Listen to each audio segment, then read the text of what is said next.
Hello everyone, welcome to Online Help Guide. Today in this video, I'm going to show you how to DM someone on hi5. So without any further ado, let's get started.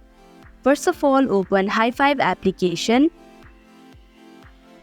Click on the chat option in the bottom section of your screen. Now open the message of the person with whom you wanna chat. Type in your message in the text box. Then click on the blue arrow in the right hand side of your screen. So that is how you can DM someone on hi5 application. Thank you for watching Online Help Guide. Hope this video was helpful. If it was, hit the like button and comment down if you have any questions or feedback. Also, if you are new to our channel, subscribe and hit the bell icon so that you don't miss our upcoming videos.